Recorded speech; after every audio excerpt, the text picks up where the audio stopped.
Hello, I'm Mashudu Masutha, and we're at the Saxon and about to meet Paolo Zegna. He's the chairman of well-known Italian fashion brand Ermenegildo Zegna. Well, Mr. Zegna, thank you so much for joining us. Well, Zegna spans 4 generations. How would you say that the company has evolved over this time? Well, hard to condensate in a few minutes. It's a long history. It's more than a century-long history. As you said, the 4th generation is now coming into the picture. We have 2 members, 2 nephews that are already involved in the business. In short terms, the company has tried to cover all the textile chain, from the supply of raw material till the production of the fabric, of garments and clothing, opening monobrand stores, and getting a direct contact with the clients. To guarantee, maybe as a unique sample in the world of fashion, all the steps that make the quality of our products. I think that the ingredients, the raw materials that we buy, the contact with the wool growers and the Mohair growers or the cashmere growers is one of the starting element to make the quality of our goods. But then, you know, all the production cycle inside the company, the creative cycle and the creative process and the communication and the contact with the customer, everything is controlled by us.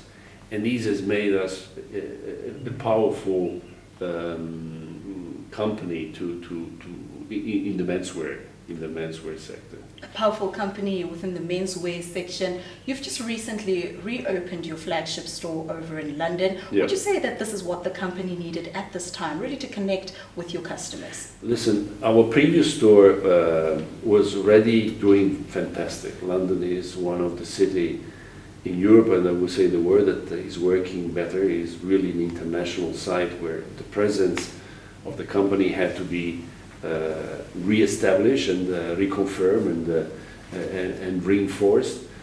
We had been there for many years. We kept the same site. We rebuilt entirely the building, and a very nice shop came out. And I think that is going to really be an even stronger flag for the company in the international background. And you featured in your opening a South African artist, William Kentridge. I was very happy to see that. Yeah. What really drove that decision? Why William Kentridge for you? Listen, it was a choice of the people that inside the company follows the project that relates Zegna to the art. We wanted something, you know, we have recently opened up this market. South Africa is a market that we're interested in. It's maybe not the biggest one, but it's a market we've been in for almost 50 years. And the Mohair supply and the relationship with the growers dates of 1970. So there has always been a special relationship with South Africa. And the fact that we opened the shop in 2015 was a matter of satisfaction, bringing back to South Africa the products that were partly made with the raw fiber coming from the same country. And the work of Mr. Kentridge was in fact a tribute to him as an artist, to the workshop that had woven the tapestry. And I think that it was made of mohair yarns was something that we found very coherent with our background, with our relationship with the art, with our relationship with the country. So great connection with South Africa, and like you say, dates back about 46 years ago. Yeah. So how did you perhaps bump into mohair in South Africa, and what makes South African mohair so special? Well, simply because it's the best in the world. You know, it's finer, has a special shine, has a special performance, and it's the ideal fiber. It's certainly the ideal mohair. There is no other mohair in the world that can compete with it, that is more appreciated for the making of our fabric. Mm-hmm. And you've got a store here in South Africa, that's a Diamond Walk in Sandton, that's for luxury brands. You also have got a presence in the Khaliq's stores. Are there any plans of opening more stores in South Africa? Listen, step by step. I think we are trying to develop the market in South Africa for the top customers. We have a lot of South Africans that are already buying elsewhere as well, not in the country, but when they travel in Europe or in the States, we have a number of South African customers that buy abroad. But step by step, we have plans. We're looking at Cape Town, we're looking at Durban, we're looking at other cities, but one thing at a time. When you've got an Italian brand, you are an Italian brand when it comes to South Africa. Have you found that you've had to add a little bit of South African flair or even an African flair? Because we know that a lot of African buyers come into South Africa to get those luxury brands. Talking about the suits. You've got African buyers. African buyers? Yes, you've got the likes of Nigeria, yeah, Ghana. Absolutely, yeah. Mm-hmm. We sell to some customers in Nigeria, in Angola, and Ghana, but in fact having a shop now in South Africa may be obviously open to any tourist that comes, whether it's from Europe or from Africa. We are there to serve them, so it's good to have a point of sales in Johannesburg. Let's talk about your relationship with the Mohair Growers Association. There's a Mohair Growers Association award and a trophy that was handed out yesterday. Maybe let's talk about the event that took place and maybe the winners that came through yesterday. Listen, the winners are becoming friends of us. I mean, there are a few which have an exceptional quality in their production, which are regularly winners or place getters of the first, second, or third place in the competition along the years. For example, the winner yesterday was the winner for the 10th time, not in a row, but along the history of the trophy.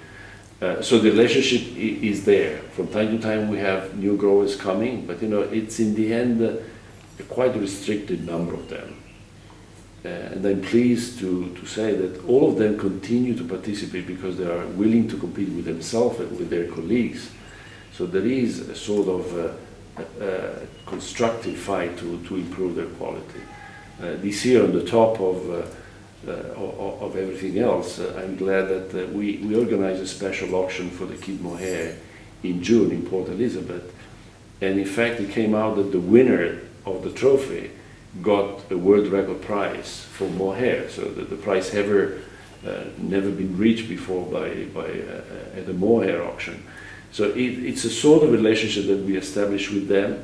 It's certainly a promotional thing that helps to raise the image of Mohair, and in the end also is a push for the market to go a little bit higher and upper, and providing a better rewarding price for the growers. Mm-hmm. Being a grower is a tough job. And the satisfaction of winning a trophy, the satisfaction to reach a very special high price or world record price is something which these people are dying for. They are doing their hard work every day in order to get some achievement, and certainly the trophy and the prize of the auction are the most important things for them. Indeed, recognition is always great, especially in a tough environment. We've had the drought here in South Africa. It's affected a lot of farmers. Has that trickled down perhaps to your business, or has it had somewhat of an impact on you? Not an immediate impact. I mean, normally when you have drought, then the prices, there is a smaller quantity of fibers available. But all in all, we can say we get an immediate effect.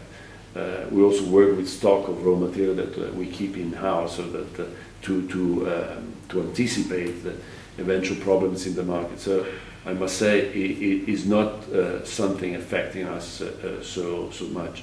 It affects the growers. The growers, in fact, are those that in the morning they have to wake up and look up in the sky and see if there is rain coming. I mean, it's a basic element that we under-evaluate, but is of extreme importance to them. Let's talk about the competition landscape, especially here in South Africa. We've seen a number of Italian brands opening up shop here. Have you felt the pinch of competition, or is it just one of those things that you've had to deal with around the world? Listen, competition, we believe competition is good. I mean, there is competition when the market is growing, when there is a raising interest in purchasing certain goods, so we don't fear. I mean, we admire competition. I think that it's an indication of an evolution in the market. Actually, for example, in the shopping mall we are here in Johannesburg, we wish we would have more luxury brands, because they would attract more people and they would create more traffic for everybody. So the competition is not something we fear. We obviously look at, in order to always learn from them, but it is normally positive to bring the market up. Maybe in just one sentence, as we wrap up, what kind of man should be wearing a Zegna suit? We like to describe him as a man that has a personality and is interpreting clothing as a way to express his personality.